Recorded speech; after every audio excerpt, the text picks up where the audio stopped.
Meus amados irmãos, Deus seja louvado. Estamos de volta mais uma vez para o nosso culto coletivo hoje, domingo 11 de outubro de 2020. Nós vamos buscar o Senhor, invocar o nome do Senhor para mais um momento de adoração, graças ao sacrifício de Cristo na cruz, esse momento de adoração a Deus. Oremos. Pai, nós glorificamos o Teu nome. Obrigado pela Tua grandeza. Aceite, por meio de Cristo, o nosso louvor e a nossa adoração. E obrigado pelo sacrifício de Jesus, para que agora fosse possível prestarmos a Ti um culto agradável e santo ao Senhor. O Senhor seja louvado. Obrigado por isso, em nome de Jesus. Amém. Queridos, nós vamos nesse instante, então, trazer algumas informações. Quero encorajar meus amados irmãos ao retorno terça-feira. Terça-feira nós temos aqui os nossos encontros presenciais com ministérios, mensageiros, embaixadores e também homens e mulheres. Então, aqui temos algumas imagens da última reunião da terça-feira. Temos também já aqui algumas imagens do último culto que tivemos, já presencial, na congregação de Camaçandi, no dia 7 do 4, o dia 7 dos 10, foi na última quarta-feira, não 4, é quarta-feira e o dia 7 dos 10. Junto aí, Melk e Gorete, que atuaram lá junto com todos os irmãos. Forte abraço, então, a todos os irmãos de Camaçandi aí, e a gente aqui também na igreja. Depois que a gente estruturar a parte de som, a gente volta presencialmente. Esses dias a gente está correndo para fazer isso aí. Bom, quero agora agradecer aos meus amados irmãos, encorajando-os pelas suas vidas no Senhor, pela sua dedicação ao Senhor. E agradecendo como os irmãos têm trazido as ofertas de alimentos, para assim abençoarmos os irmãos que estão cadastrados. Continue trazendo, não deixe de trazer. Muito está ajudando as famílias que a gente tem dado suporte. Tanto aqui, quanto também na comunidade, na congregação também Camaçandi. Tá certo? Quero então convidar agora para orar pelos enfermos. Vamos fazer assim uma oração pelos enfermos. E essa oração pelos enfermos, hoje quem vai fazer é Mota e família. Vamos ouvi-los. Graça e paz, meus irmãos. Graça e paz. Graça e paz. Com muita alegria estamos aqui mais uma vez para agradecer a Deus e agradecer pelas famílias. E Gabriel vai fazer uma oração inicial, agradecendo pelas famílias que estão enfermos, que estão passando por dificuldade em meio a essa pandemia. Que o Espírito Santo possa estar consolando, abençoando, curando e dando todo o auxílio necessário nesse momento. Amém.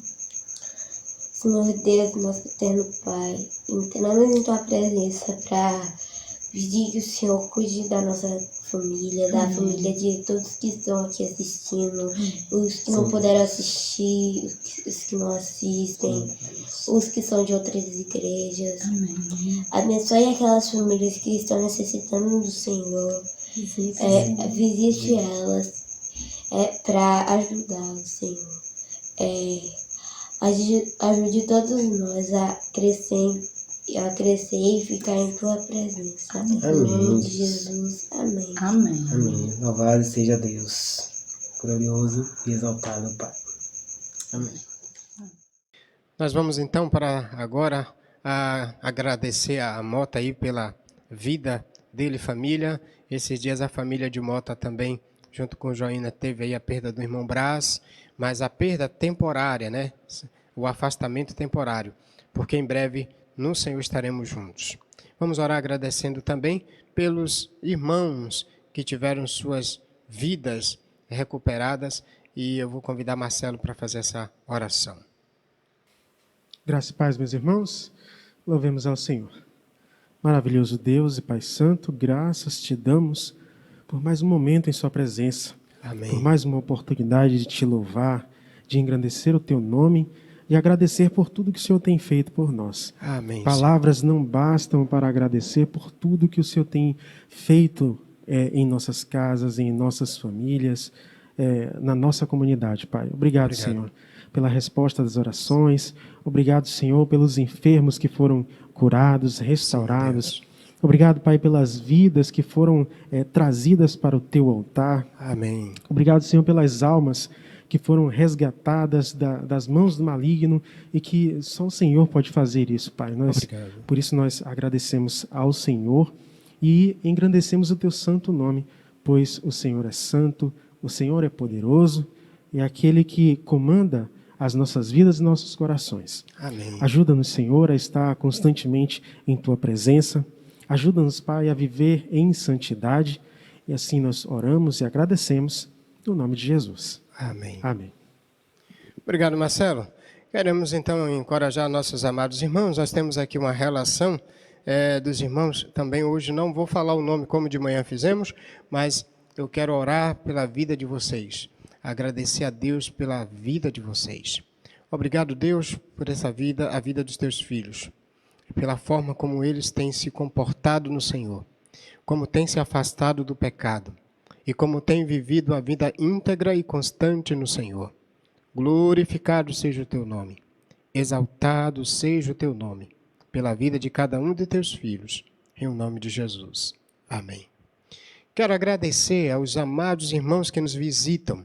Obrigado a todos que nos visitam na cidade, em outro estado. Peço aos irmãos, principalmente o Ministério de Recepção, que dê as boas-vindas pelo chat aí, encoraje esses irmãos, mostre sua gratidão a eles, por eles participarem conosco no culto, louvando o nome do Senhor nosso Deus. Faça isso com todo o coração. Nosso muito obrigado. Também eu quero orar agora pelas pessoas que fizeram aniversário de 11 até 17. Nós temos aqui nosso irmão Josafá no dia 11, Marcelo no dia 13, dia 15 Tereza, Maria das Dores dia 15 também. Dia 17 a nossa irmã Silvanete Souza.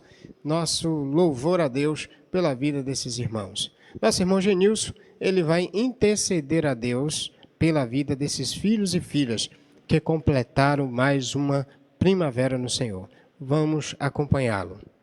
Graça e paz, meus irmãos. Vamos orar. Amado Deus e Pai, nós agradecemos ao Senhor pela vida desses irmãos que completa mais um ano de vida aqui na sua peregrinação terrena. Amém. Que o Senhor os encoraje, que o Senhor os fortaleça. Pedimos ao Senhor que os mantenha firme na fé, constantemente na Tua presença, que seja um representante do Senhor, espalhe a sua imagem e semelhança aqui na terra. Amém. Fazendo aquilo que o Senhor ensina na Tua palavra. Pedimos ao Senhor ajuda espiritual a cada um deles, em nome de Jesus. Amém. Amém. Obrigado, irmão Genilson. Deus em Cristo seja louvado.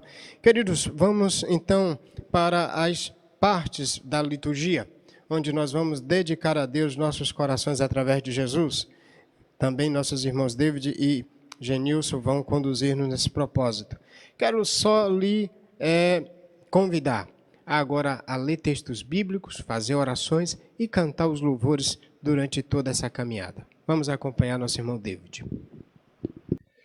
Graça e paz, meus irmãos. Vamos continuar adorando ao nosso Deus. E a gente vai ao momento da chamada à confissão. E o texto bíblico vai nos trazer esse entendimento. Se encontra lá no livro de Esdras, capítulo 10, versículo 1. E o texto bíblico vai dizer assim: Enquanto Esdras orava e fazia confissão, chorando e prostrando-se diante do templo de Deus, ajuntou-se a ele uma grande multidão de israelitas, homens, mulheres e crianças, e eles também choraram amargamente. O texto bíblico vai relatar um contexto que o povo de Israel está em pecado, e junto com Esdras, eles se unem e oram a Deus, pedindo a sua misericórdia. E nesse momento a gente vai orar a Deus, pedindo a misericórdia de Deus sobre nossas vidas. Vamos orar. Soberano Deus e eterno Pai, Senhor, obrigado pelo Teu amor, pela Tua graça sobre nossas vidas. Neste momento, ó Deus, elevamos nossas vozes ao Senhor, pedindo que o Senhor continue derramando Tua graça sobre nossas vidas, perdoando nossas falhas, nossos pecados. Entendemos que somos falhos, por isso pedimos ajuda a cada dia para viver os Teus princípios, obedecer a Tua palavra e honrar o Senhor em todos os aspectos de nossas vidas. Pai, muito obrigado pelo Teu amor, pela tua misericórdia que você tem derramado sobre nossa vida dia por dia. Assim te louvamos e já te agradecemos por tudo, em nome de Jesus. Amém e graças a Deus. Vamos à chamada adoração. O texto bíblico é Mateus, capítulo 14, versículo 33. Peço aos irmãos que acompanhem. E vai dizer assim a palavra do Senhor. Então os que estavam no barco o adoraram, dizendo: verdadeiramente tu és o Filho de Deus. Com esse mesmo entendimento que aqueles discípulos entenderam e adoraram a Cristo, vamos junto com o Ministério de Louvor adorar o nosso Deus. Que todos nós juntos possamos declarar o senhorio do Senhor, o senhorio de Deus, sobre nossas vidas, pois Ele é o nosso Senhor. E vamos louvar juntos, cantando esta canção, Reina em mim. Louvemos ao Senhor.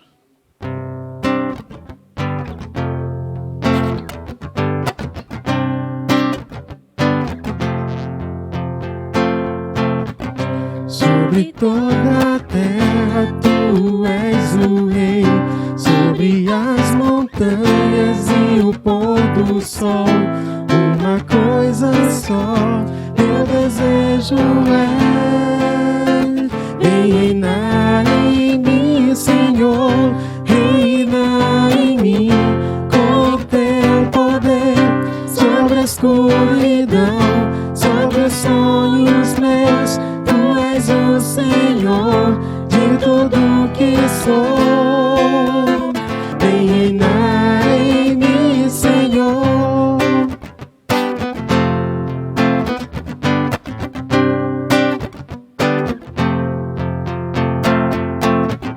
Sobre o meu pensar, tudo que eu falar, faz-me refletir a beleza que há em ti.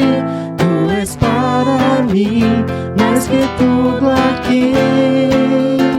Vem reinar de novo em mim, reinar em mim, com teu poder sobre a escuridão, sobre os sonhos meus. Tu és o Senhor de tudo que sou.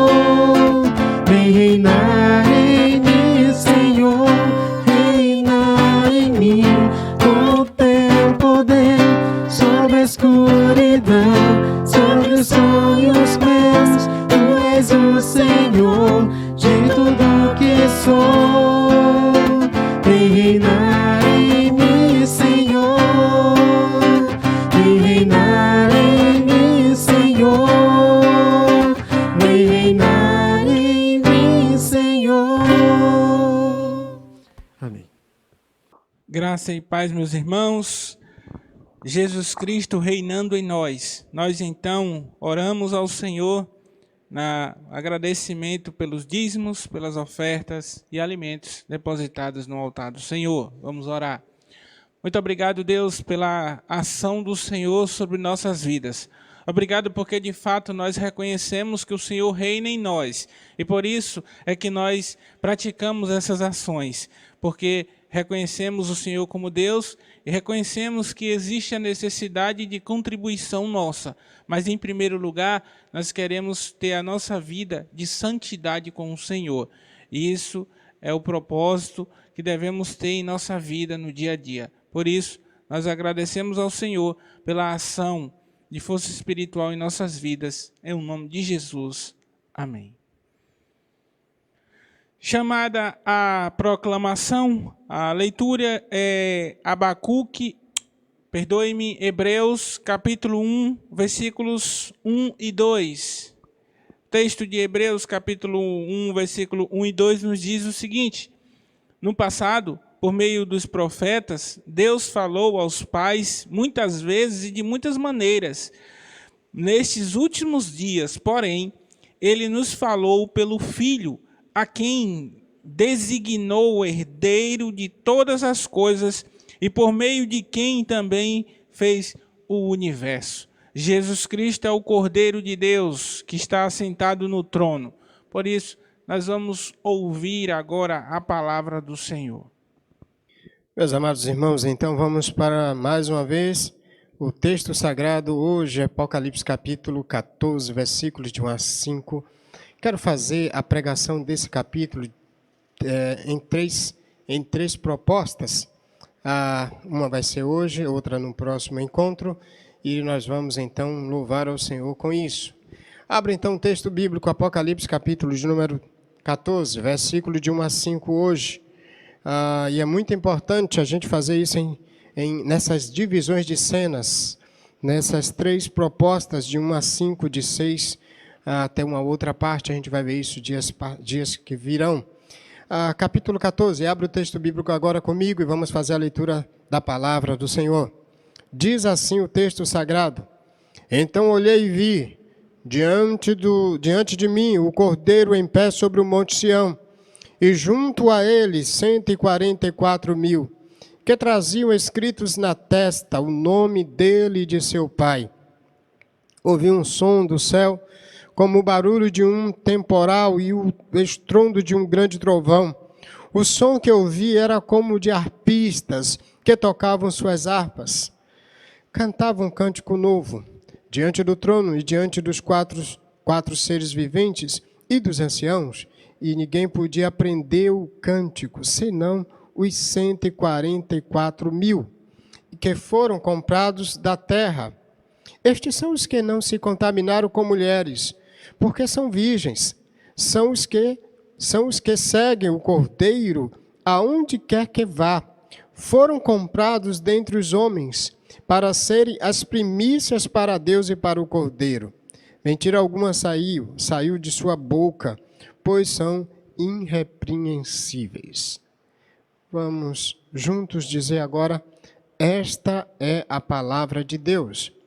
Acreditamos que o texto de 1 a 5 é um puro texto sagrado.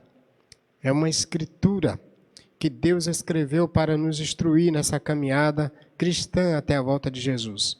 Edificar as nossas vidas, fazermos entender quem somos, o que Deus fez de nós e qual o objetivo disso através do seu Filho Jesus. Vamos agora, então, louvá-lo pela pregação de sua palavra. Deus, obrigado por ela. A ti seja a honra e a glória. Ajude-nos a compreendê-la e, ó Deus, termos corações parecidos com o coração de Cristo. Nós te oramos desta forma em Cristo Jesus. Amém. Queridos, este capítulo incrivelmente rico de Apocalipse, especialmente porque ele contrasta com o futuro dos santos, com o futuro dos ímpios, do capítulo 13. Dias passados nós vimos que os agentes de oposição a Deus e os dois governantes imporão um governo contra Deus e sua igreja, de 11 até o 18 do 13. E nós vimos o quanto tanto a besta da terra como a besta do mar aferem, buscam, melhor dizendo, para si adoração. Este capítulo mostra encorajadamente aqueles santos que morreram por causa da fidelidade. Você viu dias passados, versos de número 9 e 10 do capítulo 13. Olhe comigo. Se alguém tem ouvidos, ouça. E se alguém levar para o cativeiro irá. Se alguém matar a espada, é necessário que seja morto a espada. Aqui estão a perseverança e a fé dos santos. Num cenário de oposição à igreja de Deus e a tudo que é de Deus, nós temos agora um cenário que é o capítulo 14, versículos de número 1 a 5, um cenário fantástico. João veio e ouve a igreja, o povo de Deus, os selados, reunidos com Deus e o Cordeiro, adorando e plenamente separados. Isso é fantástico porque nós temos um contraste entre o que acontece no capítulo 13 e o que está acontecendo agora no capítulo 14. Lembre-se do contexto de Apocalipse. Escreve as 7 igrejas que estão sendo perseguidas, martirizadas, oprimidas pelo império da impiedade. No cenário era o Império Romano, que oprimia e matava os crentes.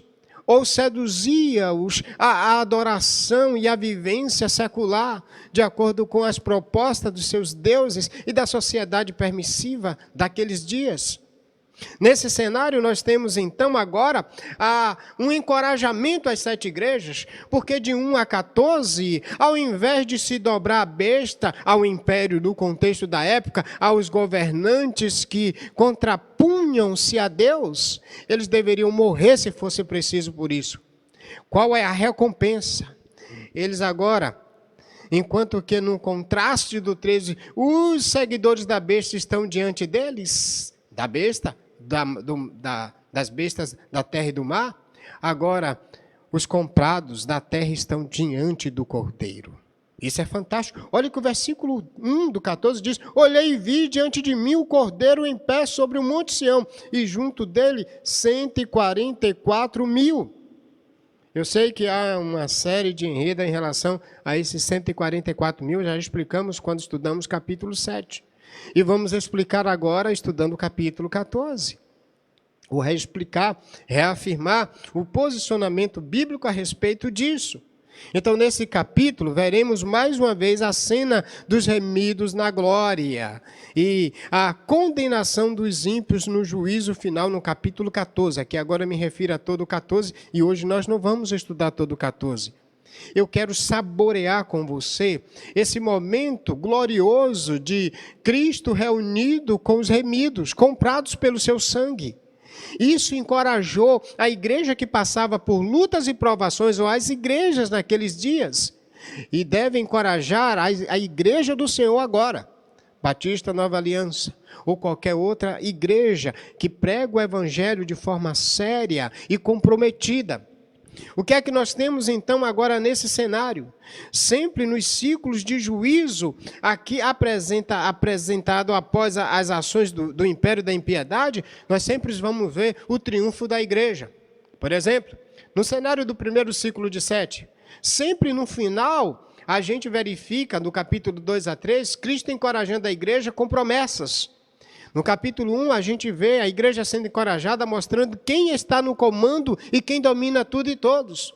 O livro de Apocalipse sempre foi escrito e o teor dele foi para mostrar o que de fato encoraja é a revelação de Cristo, a sua glória com o Pai, mas também o triunfo dos que seguem a Ele fielmente em todo o tempo, em todo o período. Aqui, então, nós temos que é um elemento encorajador para as 7 igrejas. E também é um elemento encorajador para nós crentes, em qualquer circunstância, em qualquer contexto, em qualquer situação. Diante do exposto, eu quero trazer a grande ideia. E a grande ideia de 1 a 5. Anote agora. Deus e o Cordeiro recebem a adoração de seu povo fiel e triunfante. Deus e o Cordeiro recebem a adoração de seu povo fiel e triunfante. Vamos ver Deus e o Cordeiro recebendo a adoração e vamos ver o seu povo fiel e triunfante. E como é que o autor João, que recebe a revelação na ilha de Patmos, nos apresenta isto? 3 cenas são dignas de notas neste texto, de 1 a 5. A primeira cena, que vai se ampliando, construindo o pensamento maior, que acabei de falar na grande ideia, Deus e o Cordeiro recebem a adoração de seu povo e fiel e triunfantemente. Triunfante, seu povo triunfante. O que é que a gente vê, então, nas 3 cenas? A primeira cena você vê aqui no versículo 1. Que cena é essa, pastor? Olha que João começa dizendo, então olhei e vi. Lembre-se que ele está agora vendo a visão do futuro, a partir do capítulo 4. A gente está na construção macro de 4, que vai até o 22. Na grande estrutura do livro de Apocalipse. Então agora João continua da ilha de Patmos, tendo e recebendo a visão. E agora ele diz no verso de número 1, então olhei e vi. O que é que ele vê?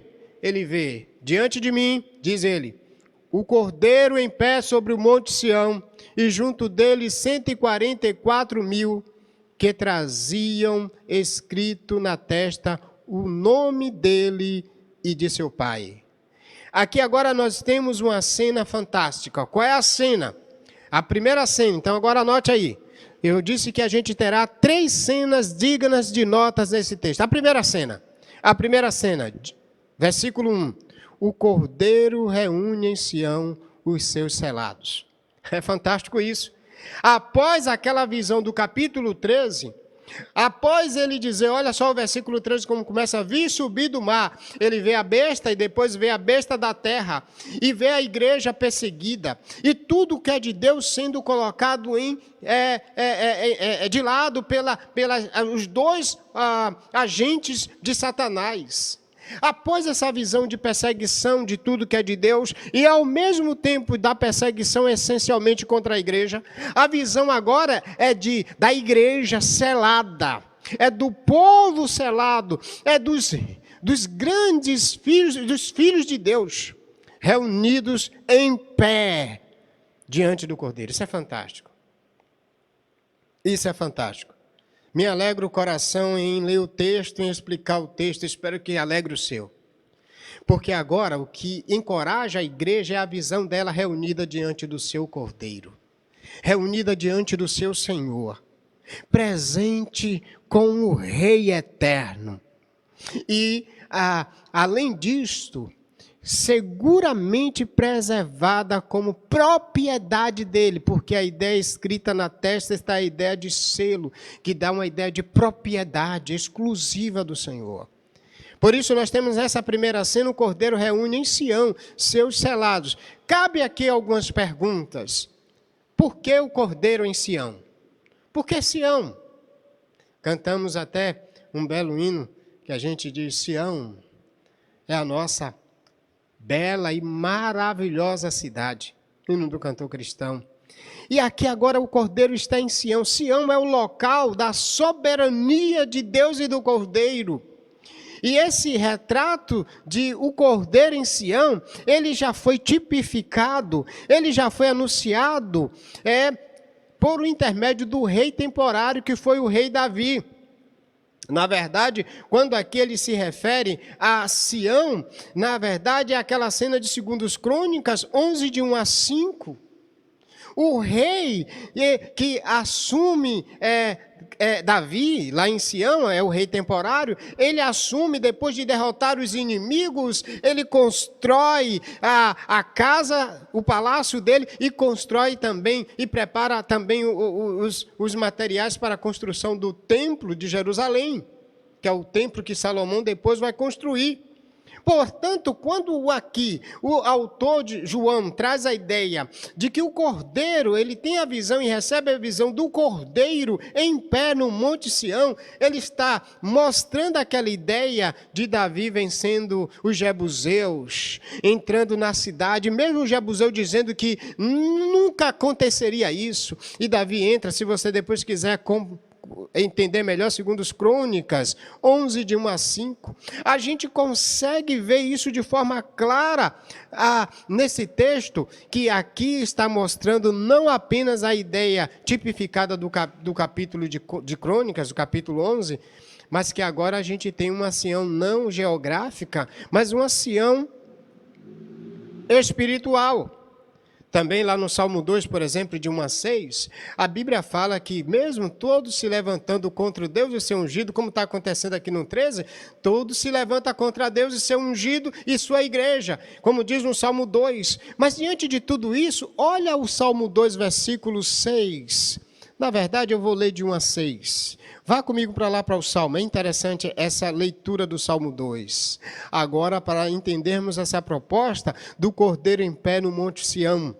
Então, no Salmo de número 2, no versículo de 1 a 6, a gente encontra esse fundamento maravilhoso do Senhor apresentado aqui na visão de João. Salmo 2, você abriu agora? Olhe comigo. Porque as nações se enfureceram, a partir do verso 1, e os povos tramaram em vão.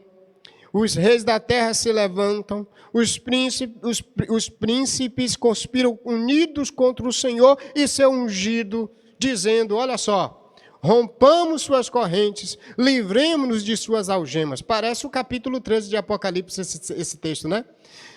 A besta do mar e a besta da terra se levanta contra Deus e o cordeiro, e contra tudo que é de Deus, ele se opõe contra a tudo que é de Deus. E se levanta, só que a Bíblia está dizendo que é em vão no Salmo 2.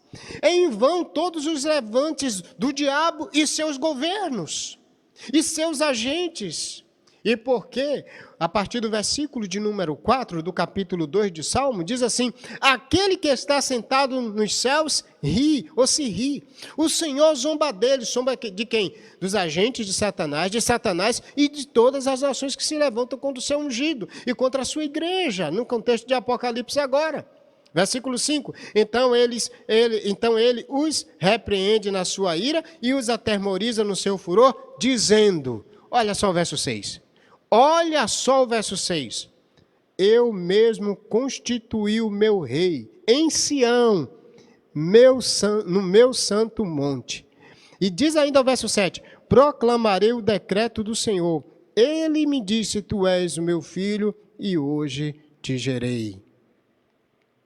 Aqui agora a gente verifica que quando o Cordeiro reúne os 144 mil no Monte Sião, na verdade o que temos aqui não é uma terra geograficamente o Monte Sião, mas no céu se trata aqui da cidade santa, da Nova Jerusalém, da Sião celestial. Aí você diz, pastor, o senhor está viajando na maionese. Eu não estou não. E por que eu não estou viajando na maionese? Porque aqui não se está apenas falando da Sião geográfica terrestre, conforme crônicas, conforme salmos.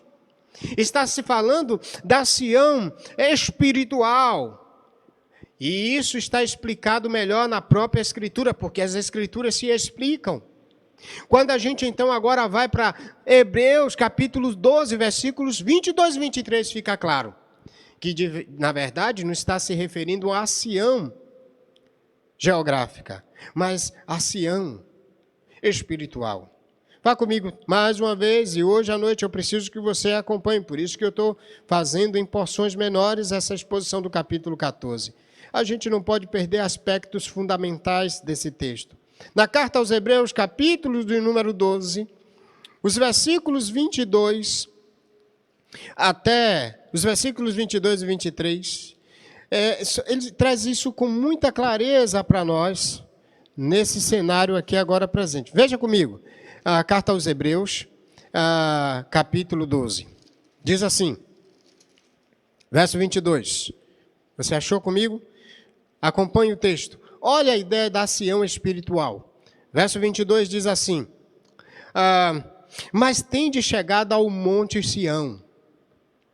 Ele está falando agora da figura de Jesus, na exortação aos crentes hebreus que deveriam perseverar em Cristo. Ele diz, mas tende chegado ao monte Sião, à cidade do Deus vivo, que aquele se refere agora a monte Sião, a cidade do Deus vivo,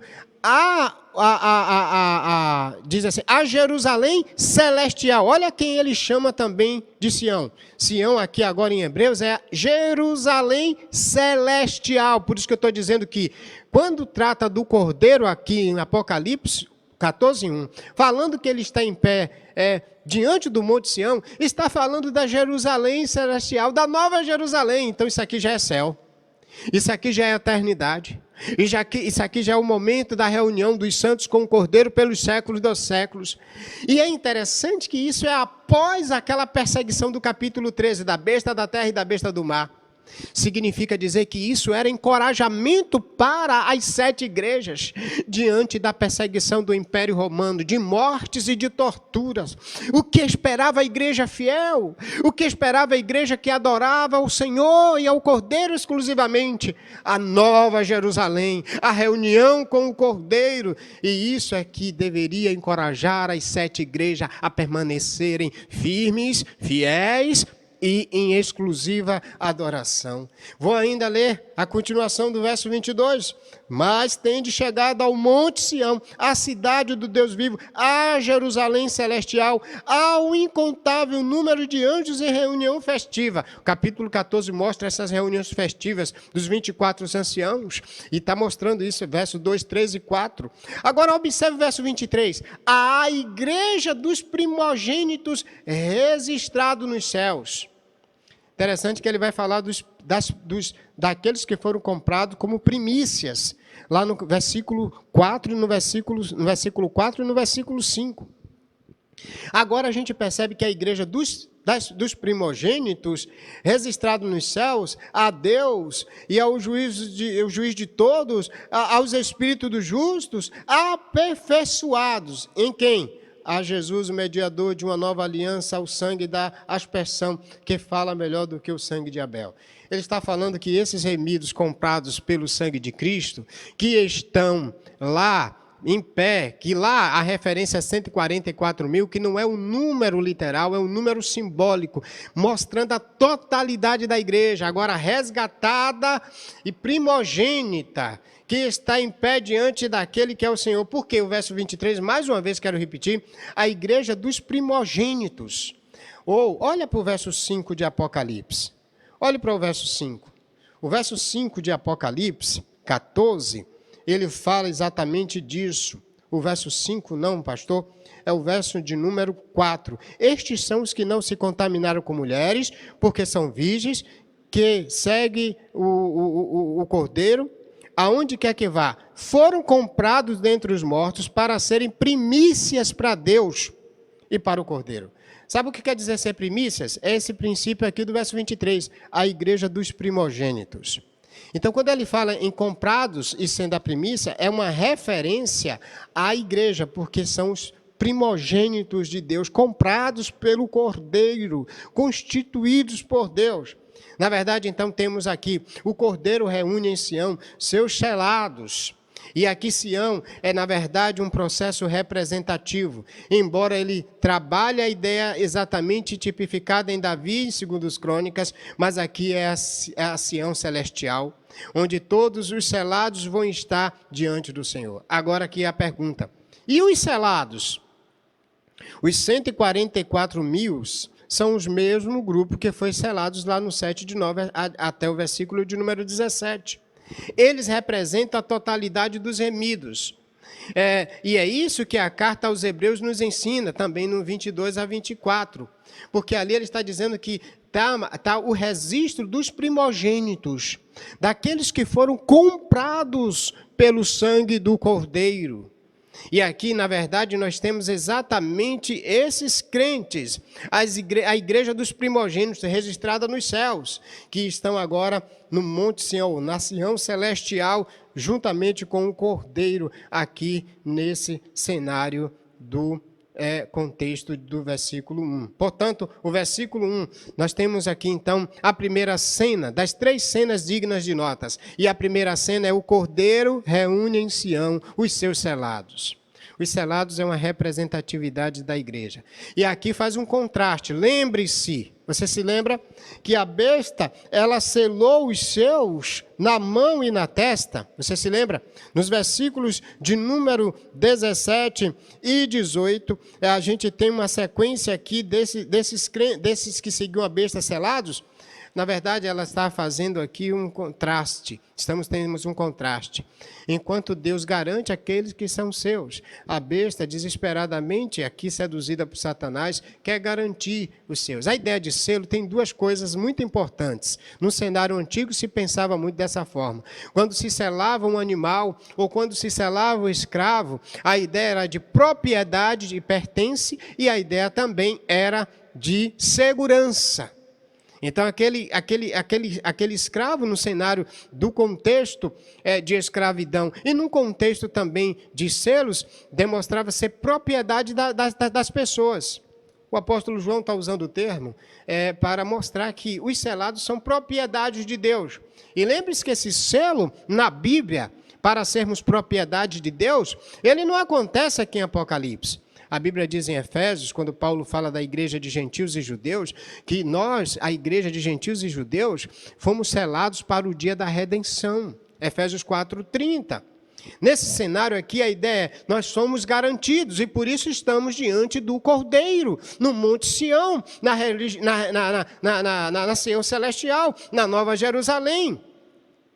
Portanto, todas as vezes que a gente verificar a ideia de selo na Bíblia, e principalmente no livro de Apocalipse, a gente vai encontrar essa ideia no 7:3, 9:4, 24 e 22, verso 4. É a ideia exatamente que nós somos propriedade de Deus. Uma vez propriedade de Deus, nós temos a mente de Cristo e pensamos como Cristo. Isso até nós trabalhamos dias passados. E porque então, inclusive, essa ideia do selo na testa e no selo na mão. A ideia clara aqui é a ideia da forma de pensar e da forma de agir, conforme, inclusive, a gente pode ver isso no Antigo e no Novo Testamento. No Antigo, lá em Deuteronômio 6, diz que o povo deveria guardar, escrever as palavras do Senhor na testa e ter isso nas mãos. Deuteronômio 6. A ideia é ter a palavra de Deus na mente. E a ideia é ter a palavra de Deus agilmente no coração, para diante das atitudes contrárias à palavra, a gente poder agir conforme a palavra, como Jesus diante de Satanás disse, está escrito. Portanto, aqui nós temos exatamente esse cenário. Deus e o Cordeiro recebem a adoração de seu povo fiel e triunfante. E a primeira cena digna de nota, no verso 1, o Cordeiro reúne em Sião seus selados. Seus selados. Aqui está a igreja total. Aqui está a igreja de Cristo, na Nova Jerusalém. Glória a Deus por isso. E isso foi encorajador para as 7 igrejas perseguidas pelo Império Romano na época. E isso é encorajador para nós hoje. Cristãos que passam por lutas, provações, enfrentamos todo tipo de perversidade, inclusive principalmente por causa do Evangelho. Seja fiel e preste adoração exclusiva a Deus, não à besta, não aos anticristos, porque a recompensa para os fiéis é a reunião com o Cordeiro na Sião Celestial, na Nova Jerusalém. Eu estou esperando chegar lá. E o Senhor me sustenta e te sustentará também. Nos sustentará como povo seu. A segunda cena digna de nota, nessa caminhada do capítulo 14, é do verso 2 ao verso 3. Porque depois que ele vê, a gente verifica que o versículo 2 diz, ouviu um som. Ele não só vê, ele ouve um som. Agora é o momento da adoração a Deus e o Cordeiro. Deus e o Cordeiro recebem a adoração. Agora é o momento da adoração deles, da adoração a eles. Contrastando, inclusive, com a adoração à besta no capítulo de número 14, capítulo de número 13.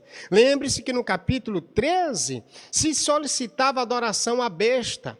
Posso aqui mostrar para você, por exemplo, 13:4. E todos adoraram o dragão, pois concedeu a sua autoridade à besta. E adoraram a besta, dizendo, quem é semelhante à besta? E quem poderá lutar contra ela?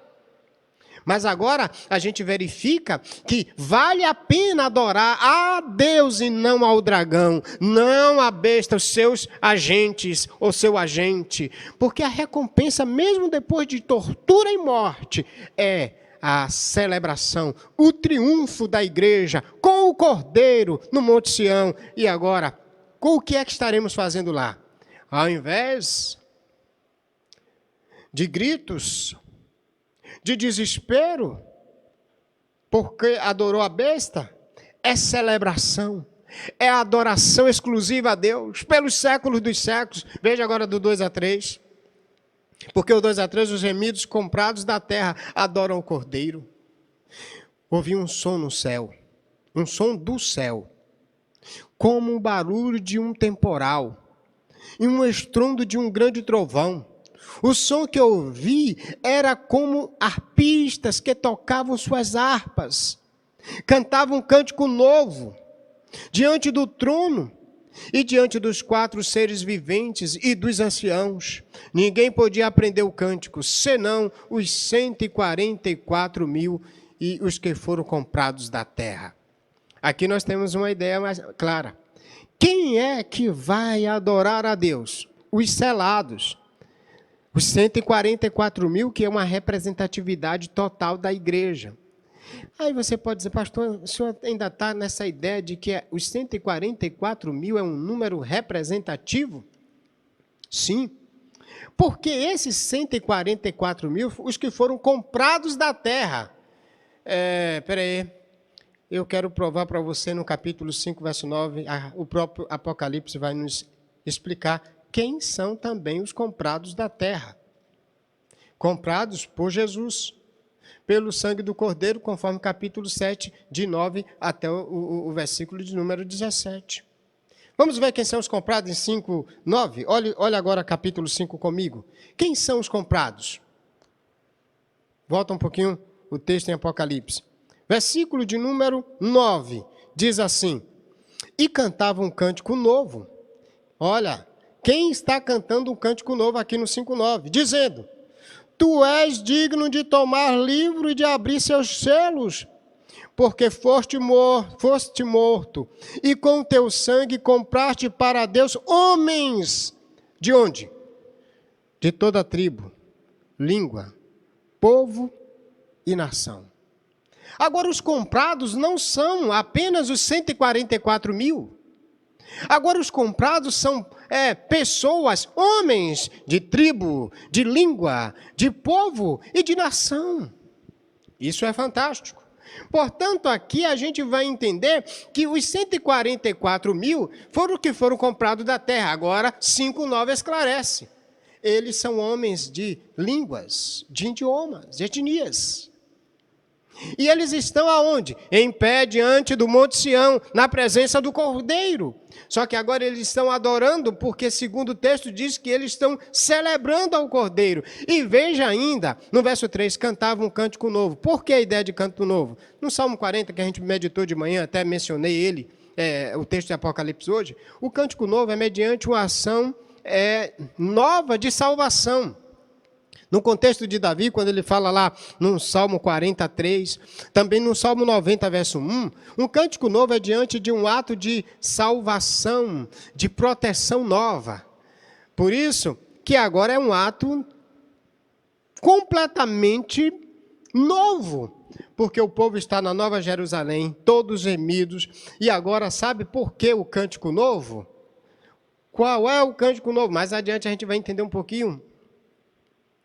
O que temos aqui agora é, de fato, celebração pelo que o Cordeiro fez, por ele ter comprado, por ele ter resgatado, ele está sendo celebrado, adorado, a glória dele está sendo manifestada e reconhecida pelos que ele comprou com o seu próprio sangue, à luz de Apocalipse 1, que ele constituiu sacerdotes. Então agora nós temos os comprados. Esses comprados são todos aqueles de todas as tribos, línguas e nações. Então, o que é que temos na segunda cena, de 2 a 3? Os remidos comprados da terra adoram o Cordeiro. Aqui nos traz uma ideia fantástica e mostrando que valeu a pena. Valeu a pena. Porque aqui João está dando uma visão de lá para cá. João queria que as igrejas, 7 igrejas, se vissem lá antes de chegar. Talvez na sua caminhada agora, querido, preste atenção nisso que eu vou lhe dizer. Você esteja achando muito duro e difícil. Você acha que não vale a pena por causa das agrulhas, as situações opostas, os seus pânicos, os seus medos, as lutas do coração, as noites que não consegue dormir diante das aflições temporárias. As igrejas, 7 igrejas, estavam nesse momento, vivendo essas dores. E João, com a visão de Deus, é fantástico isso. Diante do capítulo 13, a visão de tortura, a visão de perseguição, a gente, antes de chegar lá, antes do final da história, a igreja de Deus é a única que já sabe qual vai ser o final, pela sua fidelidade e adoração exclusiva ao Senhor. Vale a pena você ver, entender e perceber agora o que João está vendo. Diga-se de passagem, João está na ilha de Patmos, sofrendo as maiores torturas. E é da ilha de Patmos que ele vê essa visão celestial. Se nessa noite as dores dos séculos presentes, as dores dos dias presentes, não te faz enxergar a glória vindoura, já garantida, porque eu e você, como igreja de Cristo, somos selados. Já temos aqui e temos aqui o selo e a garantia de Deus. Devemos pensar, e é isso que João está querendo levar às 7 igrejas. Pense como povo de Deus. Pense com os princípios de Deus. João está na ilha de Patmos, mas João vê a igreja nos céus. Talvez você esteja nas mais piores dores nesses dias, nas mais piores mazelas desses dias. Mas o Espírito Santo, através de João aqui, quer te mostrar você lá, na Sião celestial, na glória celestial. Se isso não é encorajador para o seu coração, querido, eu peço a você que ore pedindo a Deus uma conversão genuína nesta noite. Portanto, agora os comprados estão lá diante do Cordeiro. E estão diante do Cordeiro adorando com um cântico novo, resultado do que Deus fez pelo sangue de Cristo Jesus.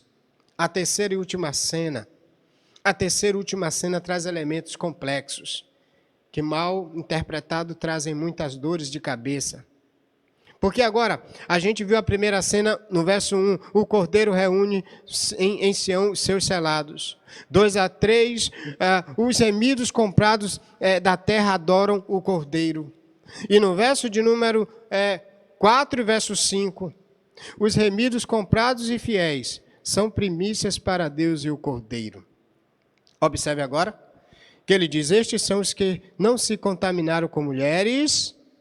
Por essa ideia de ser fiel, né? A gente vai botar aqui a ideia de ser fiel, porque são virgens. São os que seguem o Cordeiro onde quer que vá. Foram comprados, essa ideia de comprado de novo a gente já viu no 5:9, dentre os homens da terra para serem primícias. Eu já expliquei para você que primícia é a ideia do primogênito, igreja dos primogênitos, ou seja, a igreja que é primícias do Senhor em Cristo, para Deus e para o Cordeiro. Agora o verso 5 diz, mentira alguma saiu de sua boca, pois são irrepreensíveis. Fala da ideia de fidelidade. Deixa eu explicar alguns termos aqui que são complexos e a gente precisa entender. O primeiro termo é o termo do não se contaminaram com mulheres. Esse é um processo complexo que muita gente pensa de forma equivocada. Porque o verso 4 diz, esses são os que? Esses que estão, 144 mil, que é a totalidade da igreja, que são selados, não se contaminaram com mulheres, porque são virgens. Que ideia é essa? E por que dessa ideia? É que é uma ideia automática de consagração, de separados, de purificados. Agora, por que essa ideia? E desta forma aqui no texto. Os remidos aqui, que não se contaminaram com mulheres, na verdade se fala daqueles que não se prostituíram com a grande meretriz, no 14:4. A expressão aqui não se contaminam com mulheres, ou não se contaminaram com mulheres, na verdade, não está dizendo que eles são castos, e não se trata de uma ideia de celibato, de uma pessoa que nunca teve uma vida sexual. Uma pessoa virgem, tanto homem quanto mulher. Aqui deve ter uma compreensão figurada da virgindade, não uma ideia literal. Por quê? Dois motivos lógicos. O primeiro, porque a Bíblia ela não considera o sexo no casamento uma contaminação. Então, por isso que não pode ser aqui a ideia. Então, por exemplo, você que foi remido e lavado, mas você teve vida sexual, se casou, então você é impuro? Você não pode estar no céu? Isso é improvável. Então a Bíblia não está dizendo aqui que a ideia de uma vida de casamento, sexo dentro do casamento é puro e glorifica a Deus. E os casados vão para o céu por causa do sangue de Jesus Cristo. Segundo princípio. Não é o fato de você não ter a vida sexual ativa que lhe dá salvação. Salvação não é porque você é virgem. Você não é salvo porque você é virgem. Então, sendo assim, só os virgens vão para os céus? Então, esse argumento de que é literal tem que ser jogado por terra. Porque a proposta aqui é que a palavra castos, neste termo, é uma expressão que denota a pureza espiritual dos crentes. É aqueles que foram separados para o Senhor. Inclusive, é isso que a gente encontra no capítulo 5 da carta aos Efésios. Essa mesma proposta, quando Paulo fala da vida separada do Senhor, dos crentes separados. João, então, fala aqui diversas vezes aqui da idolatria da besta como a prostituição, a ideia de porneia. Por exemplo, se você for para o 14:8, ele diz aqui 14:8, olha para o 14:8 que a gente vai ver na semana que vem. O segundo anjo o seguiu, dizendo, caiu a grande Babilônia, que deu de beber a todas as nações, o viu da ira da sua prostituição. A ideia aqui de prostituição é a ideia de contaminação, de adultério. E aqui a ideia de não se contaminar é aqueles que não se dobraram diante da besta, ou eles não foram seduzidos. Até porque no capítulo 3, a gente tem também a mesma proposta. A igreja tinha sido seduzida. A gente vê também nas 7 igrejas aquela ideia de que eles não seguiram a doutrina de Jezabel, não seguiram os padrões de Jezabel, não seguiram a doutrina de Balaão, que é a ideia de se contaminar. Para quem ele está falando isso? Para as igrejas, para os remidos. Logo aqui, então, nós temos uma ideia clara. No capítulo 17, isso vai ficar mais claro, porque lá também está aqueles que não se prostituíram com a meretriz, a grande Babilônia, que é exatamente o anticristo que segue o padrão de Satanás. Então, quando ele está falando aqui de não se contaminar, ele está falando daqueles que não se dobraram diante da besta, aqueles que não adoraram. A igreja é uma virgem pura, apresentada ao seu noivo, conforme a gente vai verificar em 1 Coríntios 11:2. Assim, os 144.000, na verdade, eles são virgens, castos, no sentido de terem recusado se manchar, praticando a prostituição, que é adorar a besta, mantendo-se puros em relação a Deus e viver o evangelho de Cristo. Aqui, então, temos esse cenário. Então, nós temos esse termo. Esses 144.000 são aqueles que não se contaminaram com mulheres. A ideia é aqueles que não se envolveram com a meretriz, com a prostituta, do capítulo 17 e também do capítulo de número 13, que não foi seduzido, enganado por eles. São os que seguem o Cordeiro onde quer que ele vá. Uma ideia clara, são aqueles que foram fiéis. Durante todo o tempo da vida cristã, seguiram e caminharam o Cordeiro, ficaram com o Cordeiro, porque se consagraram, se preservaram. Agora veja ainda, o verso 4 diz, foram comprados, a gente já explicou que são pessoas, homens de tribos, línguas no 5:9. Dentre os homens para serem as primícias, também já explicamos esse termo de primícias, Hebreus 12, 22 e 23. Agora, o verso 5. O verso 5 tem algo que vai ampliar isso. Mentira alguma saiu de sua boca, pois são irrepreensíveis. Esses 144.000, que aqui é uma representatividade, é o simbólico, eles também se mantiveram puros. Puros, no sentido da vida, de anúncio e pronúncio daquilo que é de Deus. Vamos entender um pouquinho isso agora. Remidos são puros de lábios e de vidas. Essa é a ideia do 14:5. E aqui, então, enquanto os ímpios blasfemam, se contaminam com a meretriz, no 13, seguindo uma mentira, porque a meretriz, ela seduz, a besta da terra seduz. A besta e seus falsos milagres, no 13, de 11 até o 18, os remidos não têm a mentira na sua boca, nem mácula em sua vida. E lembre-se que a ideia de mentira é a ideia de seguir a Satanás na Bíblia. Por exemplo, o mesmo João, quando fala de mentira em João 8,44, até tem gente que quando qualquer pessoa faz uma mentira, diz, João 8,44. Aí o que é que a gente diz aqui? Porque a ideia de mentira é a ideia de seguir a Satanás e seu sistema, conforme o capítulo 13. E o mesmo João que escreve Apocalipse agora, ele está dizendo no 8,44, ele diz, vós tendes por pai o diabo, que é mentiroso. E ele é o pai da mentira. Então, no cenário aqui, fica bem claro que quem é que não segue a mentira de Satanás no capítulo 13? Os fiéis. Por que mentira? Porque tudo que ele está fazendo aqui do 13 não passa de processo para seduzir. É enganador. Isso começa em Gênesis capítulo 3. A serpente de Satanás seduz Eva, seduz Adão. Enganam, mentem. Porque eles disseram lá no dia que comer seria igual a Deus. Isso é uma mentira. Então, quando o texto fala aqui no cenário do 5, mentira alguma saiu de sua boca, pois são irrepreensíveis, a ideia de que eles não seguiram Satanás, o dragão e seus agentes do capítulo de número 13. Portanto, Apocalipse, por exemplo, 21, 27, nela não vão entrar lá na Nova Jerusalém, que a gente vê onde estão reunidos, nela não vão entrar coisa alguma impura, nem o que pratica abominação ou mentira, mas somente os escritos no livro da vida do Cordeiro. E agora a gente verifica quem é que está aqui na Nova Jerusalém, que é representada aqui em Sião. Aqueles que foram separados e consagrados para servirem ao Senhor. Aleluia. Esse texto é rico, porque as 3 cenas dignas de notas.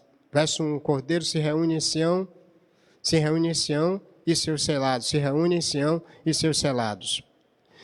O verso 2, 3, os remidos comprados da terra adoram o Cordeiro. O verso 4 e o verso 5, os remidos comprados e fiéis são primícias para Deus e para o Cordeiro. Constitui a grande ideia. Deus e o Cordeiro recebem a adoração de seu povo fiel, triunfante. A igreja é triunfante quando ela é fiel e adora exclusivamente a Deus e o Cordeiro. As 7 igrejas são encorajadas a verem-se antes de chegar na Nova Jerusalém. A visão dos céus que encoraja crentes peregrinos enquanto ainda não foram chamados por Deus. João está na terra e tem a visão da Nova Jerusalém. João está sofrendo e tem a visão celestial num lugar sem dor e sem tortura, reunido com o Cordeiro. As 7 igrejas estavam sofrendo e tem essa visão passada por João. Qual era a intenção do apóstolo João? Qual era a intenção do apóstolo João às 7 igrejas? Contém nesse pedaço de texto uma promessa e uma advertência para os santos, para os remidos, comprados, para os selados. E qual é a proposta? Aqueles que ficarão em pé com o Cordeiro sobre o Monte Sião, a Sião celestial, e cantarão um cântico novo, serão os que mantiveram sua pureza espiritual. Os virgens que não se contaminaram porque recusaram a participar da adoração ao dragão, preferiram a morte, preferiram a tortura, preferiram a prisão.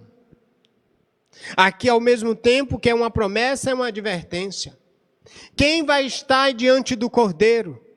Os que prestaram fidelidade e adoração exclusiva a Ele. Era isso que João queria que as 7 igrejas entendessem. João esperava que as 7 igrejas fossem fiéis e tivessem uma adoração exclusiva a Deus e o Cordeiro, apesar da perseguição e do martírio do dragão. Pois elas, por causa disso, seriam triunfantes ou triunfariam com Deus e o Cordeiro na Nova Jerusalém, na Sião celestial.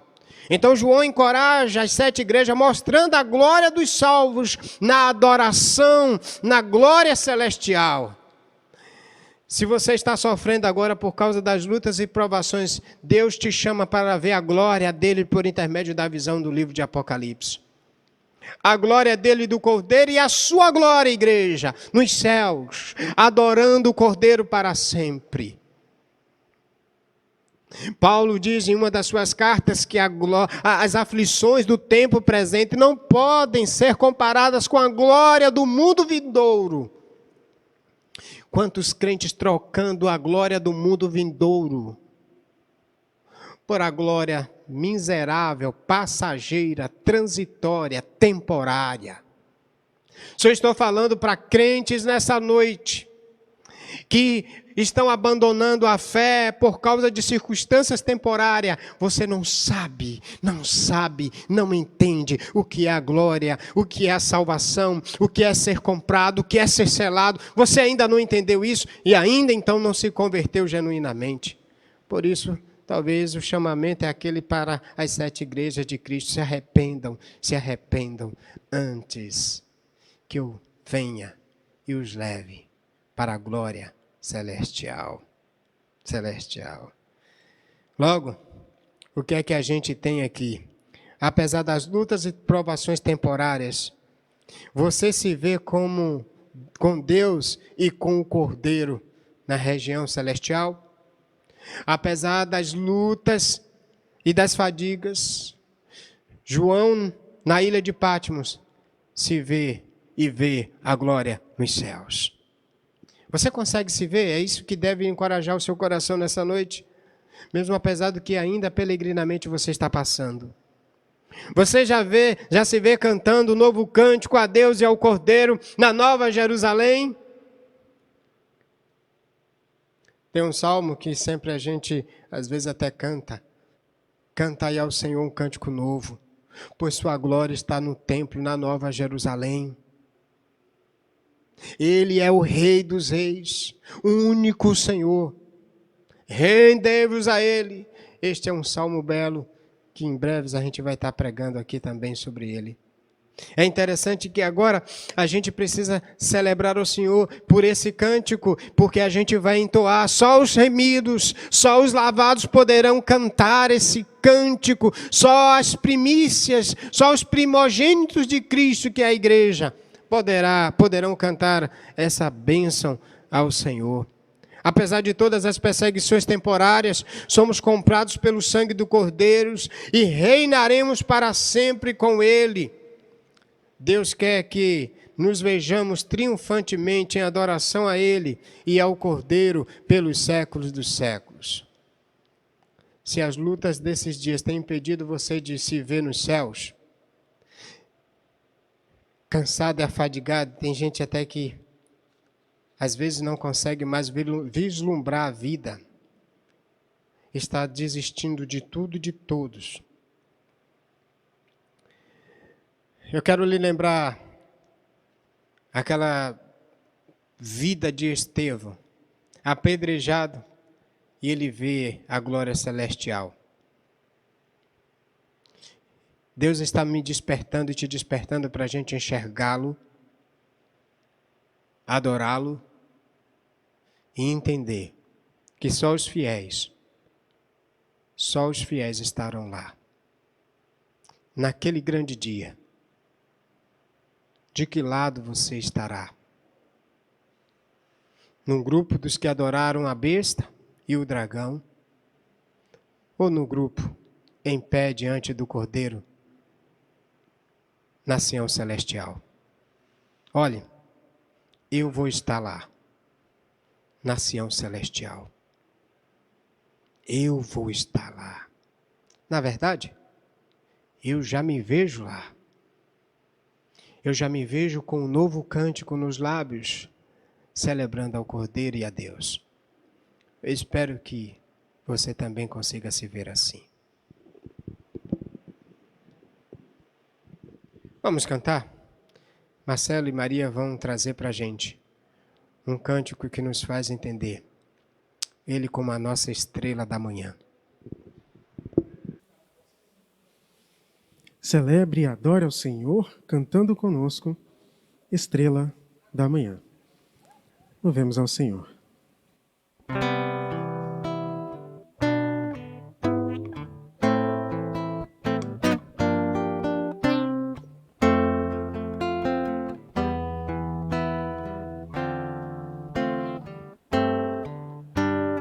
És a nossa estrela da manhã, Cordeiro Santo que nos trouxe a paz. Em tuas mãos está todo vencer, resposta a todo aquele que clamar. A verdade é tua palavra e não pode mentir.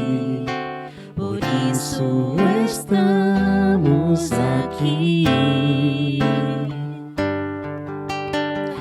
És a nossa estrela da manhã, Cordeiro Santo que nos trouxe a paz.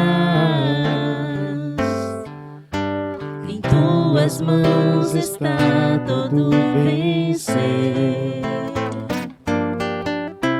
resposta a todo aquele que clamar.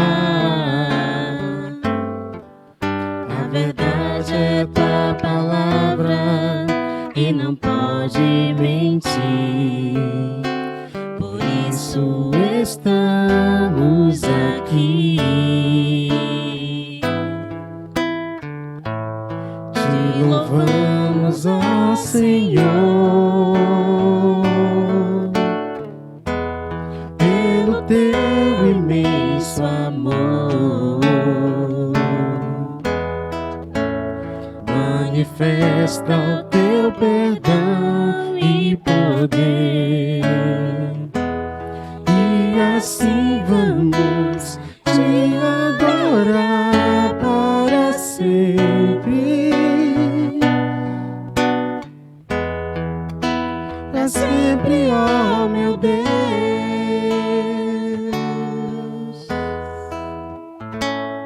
Amém. É assim que vamos estar naquele grande dia, celebrando para sempre o Cordeiro que salvou, que restaurou, que nos comprou com o seu sangue.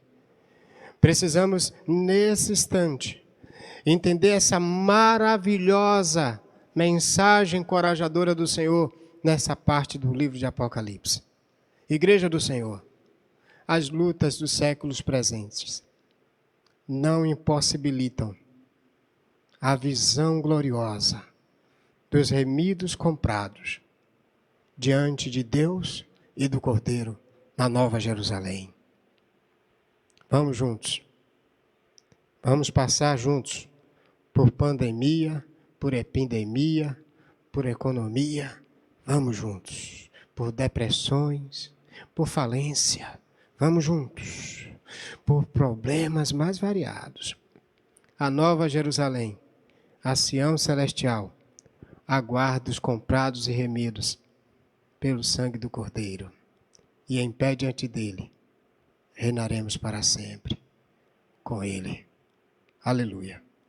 Obrigado, Senhor, por nesses dias encorajar teu povo através de tua palavra e revelação genuína. Sustenta nossos corações, sustenta as nossas vidas e faz-nos sempre firmes e fiéis, separados e consagrados, não contaminados com a prostituta, à luz de toda a idolatria, do contexto de Apocalipse, das promiscuidades. Ajude a tua igreja a ser santa, exclusiva, comprada, fiel ao Senhor. Nós te adoramos, Cordeiro Santo de Deus, pelo século dos séculos. Nós te adoramos, Senhor, através do Cordeiro, pelo século dos séculos. Amém. Que bom que, mais uma vez, conseguimos no Senhor cultuá-lo. Vamos terminar mais uma vez com a nossa súplica permanente, Salmo 90, 17. Vamos glorificar o nome do Senhor juntos. Salmo 90, verso 17 diz assim: Seja sobre nós a graça do Senhor nosso Deus, e confirma sobre nós a obra das nossas mãos. Sim, confirma a obra das nossas mãos, em nome de Jesus. Amém. Um forte abraço a todos, até, se Deus quiser, terça-feira nos presenciais e quinta-feira no online ainda, com toda a igreja. Forte abraço no coração de vocês.